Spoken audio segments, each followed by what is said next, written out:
Hi everyone, my name's Kira Miller here with Your EDM's Aspire to Inspire Live. Today we have the awesome Cedric Gervais here on our stream today. Everyone say hi to Cedric, or Cedric say hi to everyone. What's up? How's it going? It's going great. Just in your house? Huh? In your house? Yeah, I'm in my house. Yeah, I'm in my house about to go to the studio now, working every night. I just finished working out and now I'm going to back to the studio. My routine every day. That's awesome. That's awesome. So fans, just before we get started here, I just want to mention that you can you can send any questions that you have for Cedric through the Ask Me link, which is in the description of this video. So please feel free to submit your questions through that link, and he will be answering them in video clips here in the next 2 weeks via Ask Me. So yeah, we'll get started then. So really, a few things I wanted to talk to you about today. One specifically is the big move. So when you were younger, you grew up in France. Yes. Is that correct? What part of France? I grew up in south of France, Marseille. I grew up until I was down there until 15 years old, and then I moved to Paris before Miami. So I spent a little bit of time in Paris, and then I moved to Miami. Okay, and what was the reason for moving to Miami? The reason why I became the resident of the Club Queen in Paris. I was the youngest resident ever, and I don't know, it was destiny. Like all the clubs in Paris shut down the week that I became the resident. So I was like, oh my God, this is like my luck. I just became resident. I'm super excited. I'm gonna play, and all the clubs in Paris shut down. The government shut down everybody. So, really? Yeah, so a friend of mine was living in Miami at the time and said, hey, why don't you come on vacation? And then when everything resolved, you just go back. And I just came here and fell in love with the city, never left. Mm-hmm. So it sounds like you kind of had to leave abruptly then. So what were some of the big cultural differences that you saw from France to specifically in Miami, especially where there's a big Latino culture there? Well, I mean, the culture change wasn't like exactly because it's so many Latinos here, and it's so Miami is so different than any other city in America. You feel when you're European and you land in Miami, you feel kind of at home. There's so many Italians, French, so many people living here, and the Latinos, all living here, Venezuelan, Argentinian, and everything. So it's not like I landed in Charlotte, North Carolina, you know what I mean? And then 10 years ago, 20 years ago, and I'm like, okay, I'm this French dude I landed in Miami. So that was, it was kind of easy for me. Mm-hmm. For sure. And well, I didn't know that you mentioned that the language barrier is pretty difficult still to learn English. So I guess what were some of the things that you had to do yourself to learn English? Were you self-taught? Did you have to go to classes? Yeah, no, I didn't go to class. I didn't know a word of English except the basic that you learn at school, right? Mm-hmm. Okay, you froze for a second. I lost you. Oh yeah, you did too. You were good. Okay, so I had to, you learn the basic at school. Hello, my name is this, but that's not enough. What they teach you in France. So I watch a lot of TV. I hang out with a lot of friends of mine that were English. American, and I tried not to hang out with French people. Because if I would hang out with French people, I would only speak French. So I forced myself to hang out and understand by gesture and stuff like that. But it's funny because when I first got here, I got a job right away in the best club in Miami. And people would come up to me and ask me for a request. And I would just look at them like this, and they'll be like, oh, look at this French cocky man, like whatever. I couldn't understand anything they were saying to me. I would just look at them and go like this, yes. And they get pissed off because they're like, I don't know what they asked for, and they're just like leaving pissed off and telling the manager, oh, this guy's a cocky guy, whatever. I have no idea what they were saying. But I learned with TVs and everything. Right. No, that's crazy. And so, did that really impact how you were booked for shows and stuff, since people kind of saw you as cocky, even though that was just No, I mean, that was just the first year. I mean, back in the days when I started, it was, there was no, I mean, the DJ was not superstars DJs, you know what I mean? They were like, you had to play and make people dance, and it was completely different when I started. It was like, I was doing it I always do it for the love of the music, and But back in the days, they said I wanted to survive. I had to DJ and make people dance. You know what I mean? And I was playing house music, obviously, and I had like it was harder. Like people was not coming for me; they were coming for the club, like everywhere else back in the days. And I was the resident, and I had to make people dance. So it was not like now. If I think like if I didn't speak a word of English and I had a little bit of buzz or whatever, and I was touring, and people asked me something, they'll be like, "Oh, look, there will be more on social media, and people would talk bad about it and everything." But back in the days, it was just funny because nobody cared about who the DJ was, you know. Right, right. Has anyone kind of reached out to you to really ask for your help in overcoming the same situation, overcoming that language barrier as well? Yeah, I have friends of mine that I grew up with in Marseille, actually, that landed in Miami, you know, and then same thing, no word of English, everything. I just helped them going through stuff and learning, you know, the language and learning stuff about America because they had no idea about America. So I guide them through the same thing that I went through. And how do you feel like learning English really excelled your career and really made you experience success quicker than, let's say, if you hadn't learned English? Well, let's make it clear. I don't think I speak very well English because I get my people make fun of me. They always make fun of me the way I speak English. But no, I mean, it helped me. I mean, today, I don't think I've done movies now, parts with movies, like 2 movies with Mark Wahlberg, which I'm doing scenes. I don't think if I knew how to speak English, you know, like I could have done stuff like that, or interviews, or anything, or you know, speeches, or anything. So it's very important. It was very, very, and it's still hard for me because it's like, it's not my first language, so it's very hard and very sometimes to like come across the right way with people. Right. Yeah. And when you feel like you don't come across this, the right way to someone, like how do you try and explain yourself? I don't try to explain myself. They like it or they don't like it. I don't care. I love that attitude. That's it. That's awesome. And then really like the next point I guess that we can talk about is really like finding your sound. I know you mentioned that around the time that Molly came out, you kind of had this, maybe like this inner conflict where you didn't really know what you wanted your sound to be. So can you kind of talk about the different phases of what happened with that? I was playing back in the days. I was playing very, not very underground, but I was playing tech house and everything. I was the resident at Space Miami for many years, and then the sound, you know, start changing and everything. And I wanted to do something different, so I was like, I got back in the studio and started making. I was making record back in the days. I was making super cool stuff. I had like Essential New Tune on P-Tongs, but they were like more tech house and, you know, that I was producing. They were doing very well. Like it was different stuff. And then I got it back in the studio. I changed studios, went back, and then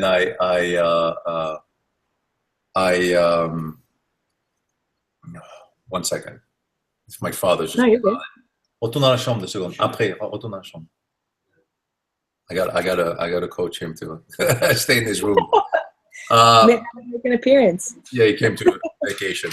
So no, but I just changed studio and I say, you know what, I was playing that night at Live, and I say I want to do something different, something with like TB303 bass but it's not like finding my sound. I just did whatever I wanted to do. You know what I mean? It's like, I'm not like, oh, I'm going to find my sound, I'm going to do this.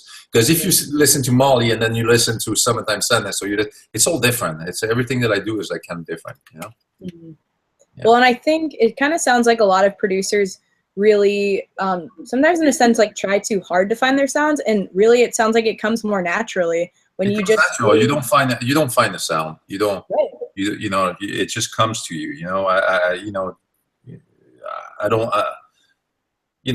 think that Mouse, you know, created a sound back in the days, and but I don't think he was trying to create. He just like got in the studio and got inspired and did something, and then everybody started copying him because it was so good. And I think it's flattering, you know, trying to do the same sound, and then he created a trend. And you know, there's many producers like that. I don't think you try to find anything. And what were some of the things that really inspired you on a daily basis back then and continue to inspire you today to, you know, make great music? Performing in front of crowds. it makes me, it can be festivals, clubs, anything. It just like drives me. Like I always want to do like new stuff to try it out on the road and make like, I do a lot of edits, a lot of I make like brand new intro, which is like, things for my shows and we'll always make tracks and try it. It's like I said, being on the road. I don't think if I would not be on the road, I would be excited making music. I would be always excited because I want to see the product. I react on people.